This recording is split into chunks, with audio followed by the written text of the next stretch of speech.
Desde la muerte de Chiara Lubich, ocurrida el 14 de marzo de 2008, han pasado muchas cosas. La crisis económica y cultural, los países emergentes, la globalización. Antes de dejar el pontificado, Benedicto XVI dijo: "Se puede comprobar lo que es la Iglesia. No es una organización para fines religiosos o humanitarios, sino un cuerpo vivo, una comunión de hermanos y hermanas". Y el Papa Francisco, apenas elegido, hacía eco de ello. La Iglesia es un único gran edificio. Nosotros estamos en familia, estamos entre hermanos y hermanas. Esa familia, evocada por Chiara Lubich en su testamento, "Sean siempre familia", ella, que había anticipado un papel privilegiado para tal institución, como la familia, así la sociedad. Las preguntas que surgen hoy en día exigen respuestas adecuadas que solamente pueden proceder de testigos, de profetas que sepan leer los signos de los tiempos y cambiar el rumbo de la historia. Uno de ellos es, ciertamente, Chiara Lubich. Demos una mirada al álbum de su vida y el de su familia. Recorrió el siglo breve, viviendo una larga aventura humana y espiritual. Ya en su familia hubo una anticipación de la sociedad en la que viviría y contribuiría a cambiar. Luigi, el padre, socialista, y la madre, Luigia, muy creyente.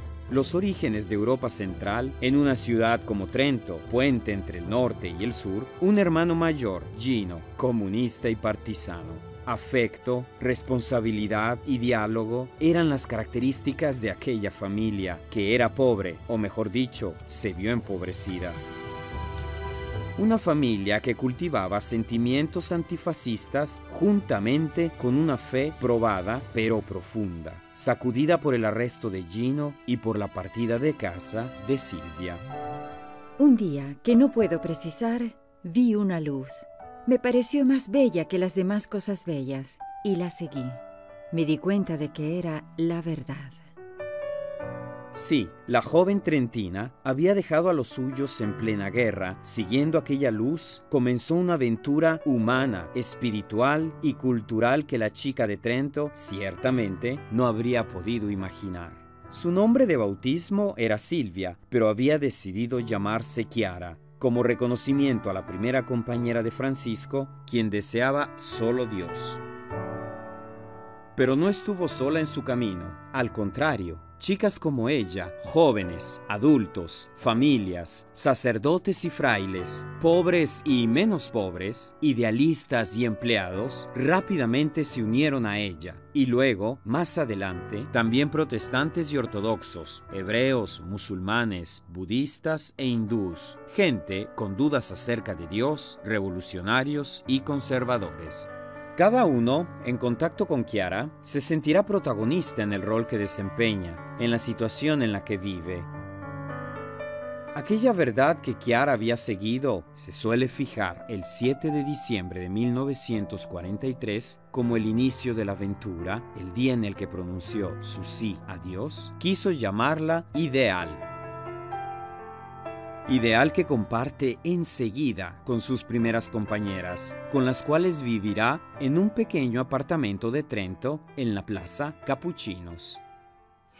Bien, lo que quisiera decir ahora es lo que ocurrió desde aquel momento. Y es que nuestra vida tuvo un cambio radical. Ya no era la vida de antes, era una vida nueva. ¿Y qué era lo nuevo que había nacido? Es que como donde está la caridad y el amor, allí está Dios, debe haber sido así, en fin. Que como nos habíamos esforzado siempre en tener el amor y la caridad entre nosotros, volviendo a empezar siempre, y no les digo con cuántas dificultades y con qué muerte del hombre viejo, en fin, Dios estaba en medio de nosotros. Así, su aventura fue llamada Focolar, el fuego que brilla en medio de la familia. Chiara tenía una gran pasión, el estudio, pero la guerra le impidió ir a la universidad. Más tarde, decide poner los libros en la buhardilla para seguir a Dios y encuentra un maestro extraordinario e inesperado, aquel que había inspirado el libro de los libros, el Evangelio, las páginas que aquel grupo de jóvenes leían cada día y querían poner en práctica. Jesús. nos hizo entender claramente que era absurdo buscar la verdad cuando ésta estaba toda contenida en él, el Verbo, la verdad hecha persona. Un maestro que la hizo maestra de millones de personas. En 1996 recibirá el premio UNESCO por la educación a la paz, en particular para jóvenes y muy jóvenes, tanto como para merecer 15 doctorados honoris causa. Era un carisma, un don particular, aquel ideal que Silvia, Chiara, había recibido. Un carisma que le hacía sentir demasiado limitado el horizonte de Trento. Pocos años después fue a Roma y a continuación empezó a enviar a sus compañeras y a sus compañeros a recorrer Italia, Europa y el mundo.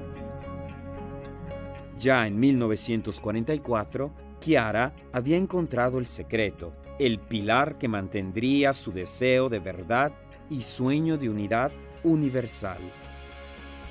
Quería comunicar, no solo a unos pocos amigos, sino a todos, lo que había intuido en su corazón.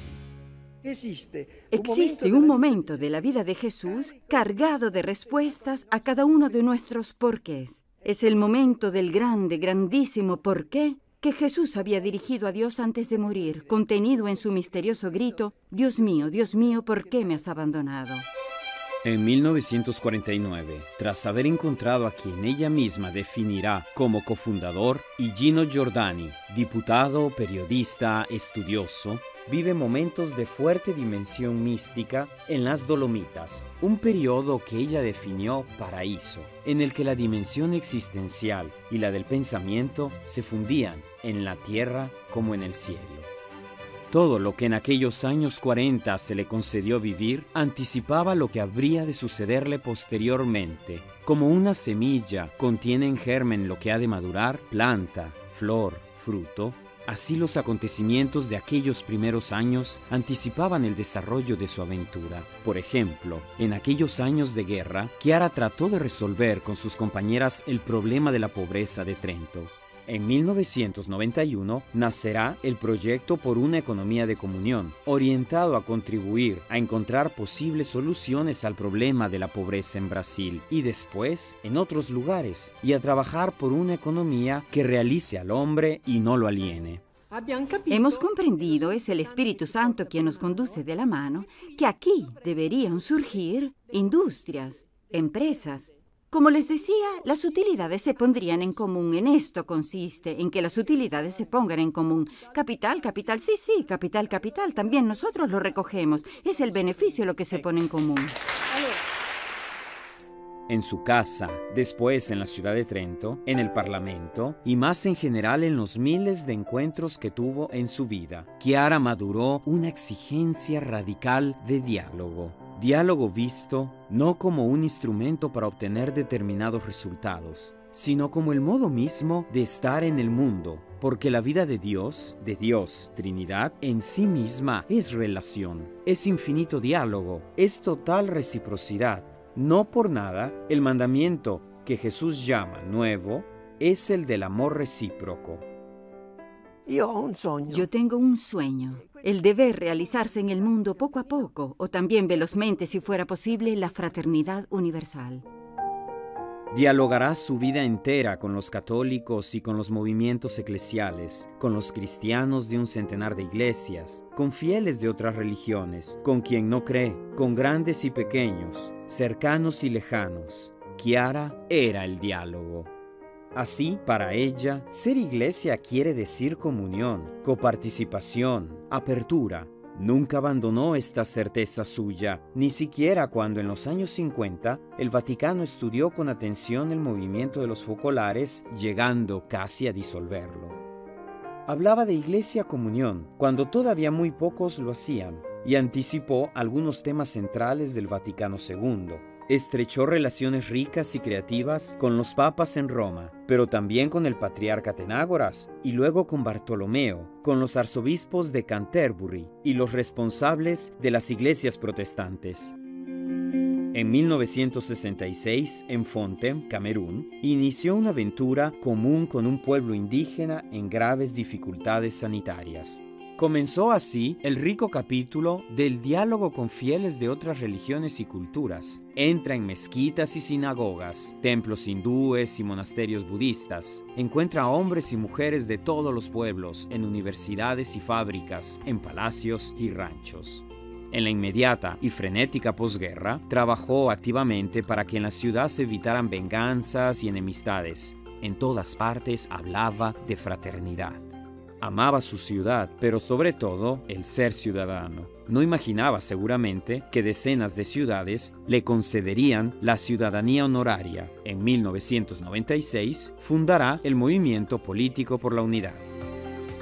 Una ulterior expresión de la fraternidad en política es amar la patria de los demás como la propia.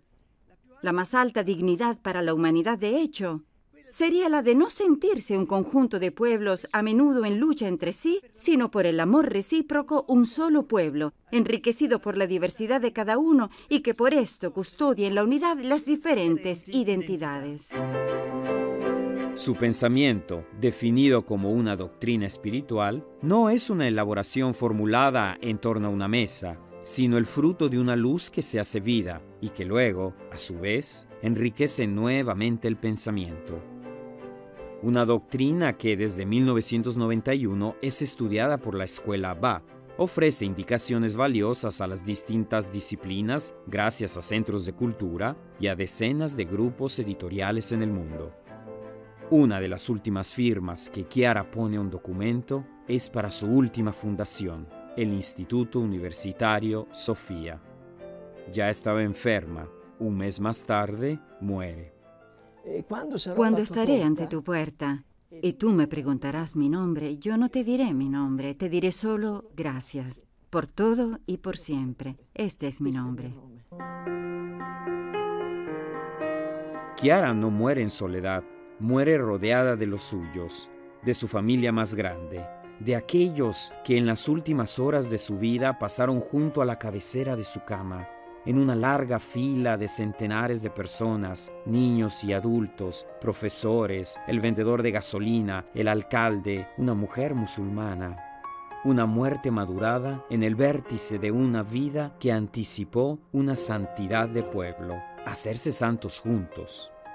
Una muerte en comunión, símbolo de una existencia consumida por el ideal de la unidad, por un carisma que hizo su entrada en la cultura contemporánea y en la historia, y que continúa dando su aporte a la sociedad y a la Iglesia y a la humanidad.